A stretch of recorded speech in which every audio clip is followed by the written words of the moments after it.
السلام عليكم ورحمة الله وبركاته. كسو دوادا قيبت الشناد برنامجكينا فيديو إديتنكا يعني كو برانيني كابكات.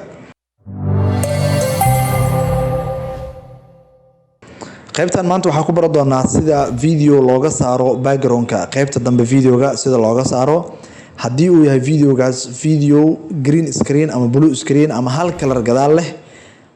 daah cagaaran oo kale lagu duubay ama hadii uu yahay video qof caadi meel asagoo fadhiyo iska duubay oo gadaashiisana si caadi qol dhaxdiisa oo kaleeto ama meel xafiis oo kaleeto video iska duubay sidee gadaal looga jari karaa background-ka ka dambeeyo sidee looga jari karaa oo looga bedeli karaa qaybtaas ayaan ku baran doonaa waxa kale oo ku baranaynaa sidee animation loogu sameeyaa ama shay dhaqdhaqaaq loogu sameeyaa adoo isticmaalaya CapCut marka hore waxaan soo gashanaynaa videoga markii aan soo geliyo waxaan kale oo sameynaynaa clipkan kale oo aan ka dhigi doono background ayaan soo gashanaynaa clipkan background-ka ah sida ku muuqato shaashada lama eka size-kiisa yaraa waa sawir wax yar marka cabirka aan weyneyno hoosna aan usoo dhigno wax yar okay inta markii aan sameyno qaybta aan ku laabanaynaa waxaan dooranaynaa clipkan aan rabno inaan ka bixino background-ka waxa tagaysaa meesha ay ku qoran tahay cut out markii aad tagto waxaad dooranaysaa auto cut out markii aad ku dhufto isla markii waa ujeedaa videoga waa video yar hadii videogu weyn yahay processka waqti badan oo qaadanaya uu dhameeyay processkii auto cut out completed videoga marka background-ka waa laga jaray videoga background-ka aan ka jarnay waxaan u sameyn karnaa background kale meeshaas mugdigaas waa background-kii hore oo laga saaray kan soo qaad hoostiisa soo dhig ama waxaa sameysaa isaga korgeey wax yar automatic asaga meesha hoose tagay kan kale hada videoga marka hore background kale lahaa hadeertaanne waxaan u sameynay background cusub ayaan u sameyn sidoo kale waxaa sameyn kartaa qofka ama shayga background-ka aad ka jartay inaad u sameysid wax loo yaqaan stroke ayaa u sameyn kartaa dooro marka hore objectiga kadibna intaanu nooc oo stroke ayuu leeyahay midka labaad oo kale aan tijaabino calaamadaas oo sameynaa stroke size-ka stroke waxba ka bedeli kartaa waa yareyn kartaa waxa kale oo aad wax ka bedeli kartaa qaybta opacity-ga stroke qafiifa ka dhigi kartaa hadii aad doontidna waa badin kartaa videoga markii aan background-ka ka bixin markii qaabkaas oo u ekaaday background cusub aan saarnay qofka meeshii hore oo jooga ma baahanba meel kale uu joogaa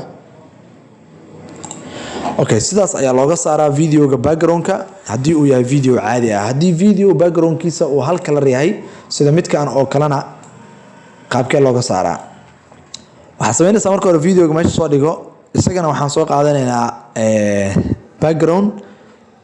cusub aan u sameyn doonaa wadadan faaruq ah ayaan background uga dhigaynaa qaybta hoose soo dhig okay qaybta hoose markii aan soo dhigno sidee looga jaraa marka colorkan dooro marka hore clipka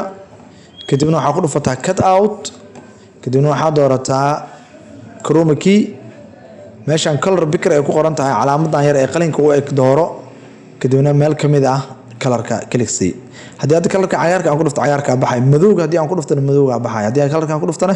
colorkan ayaa ka bixi doono hadda cagaarka rabnaa inaan bixino click aan siinna click marka aad siisid waxaa sameynaya meesha strength ay ku qoran tahay qabo kadibna dhankan u jiid markasta oo aad sii jiidid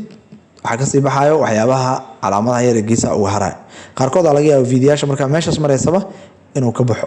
waxaan geynaynaa meesha uu sareysa kan wax yar waxaan ku dareynaa shadow geesaha waxaan ka gelinaynaa shadow si aan looga dareemin wax yar clipkan waxaan usoo dhigaynaa wax yar hoos okay scale-kiisa hadii aan doono wax yar yarayno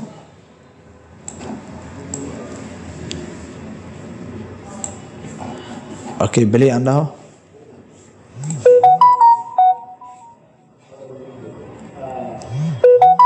okay sidaas ayaa looga saaraa background-ka videoga hadii uu yahay video hal color ah ugu dambeyn sidee animation loogu sameeyaa adigoo isticmaalayo CapCut aan soo gashano shaygan ama icon-kan yar CapCut-ka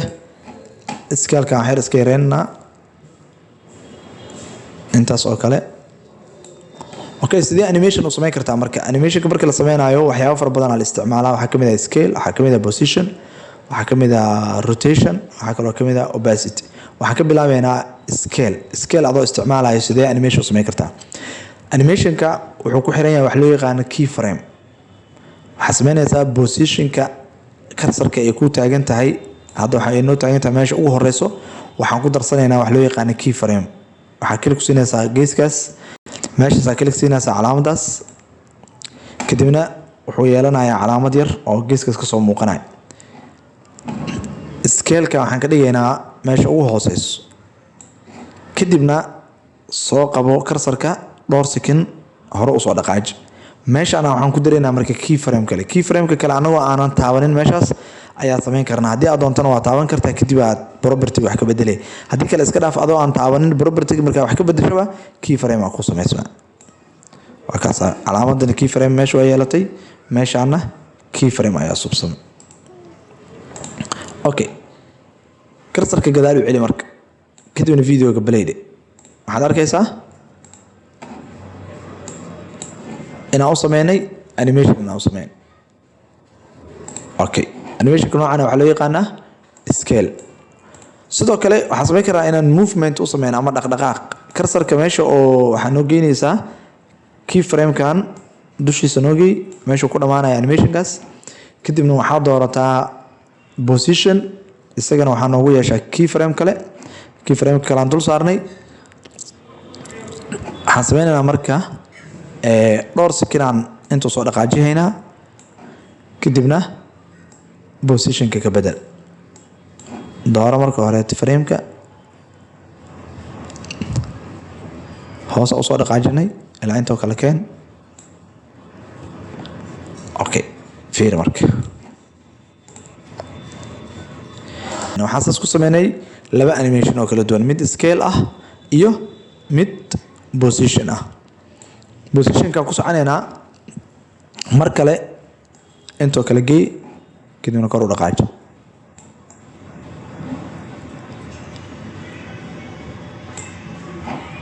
okay u fiirso marka meeshaas markuu imaado hoos markuu imaado oo noqonaya rotation sidee loo sameeyaa meeshaas markii aan geyno waxaan tegaynaa qaybta rotation-ka waxaan ku darsanaynaa keyframe wax yar soo dhaqaaji intoo kale keen kadibna calaamadda ayaad intaa qabato wareeji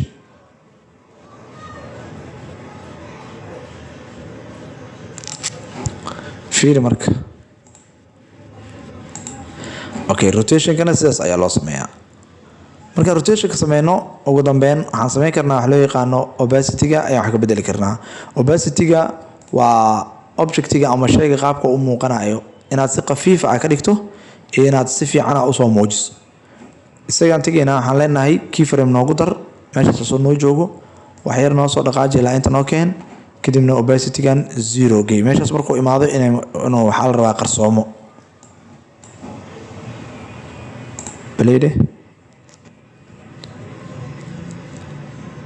okay halkaas ayaan kusoo gabagabeyneynaa qaybtaana waxaan ku baranay sida loo sameeyo animation iyo sidoo kaleete sida video-ga looga saaro background-ka waa inoo mar kale fadlan haddii aad channel ku cusub tahay subscribe saar asxaabtaada la wadaag video-gana like saar wixii ra'yi ama su-aal aa qabtana comment-ga noogu sheeg mahadsanidin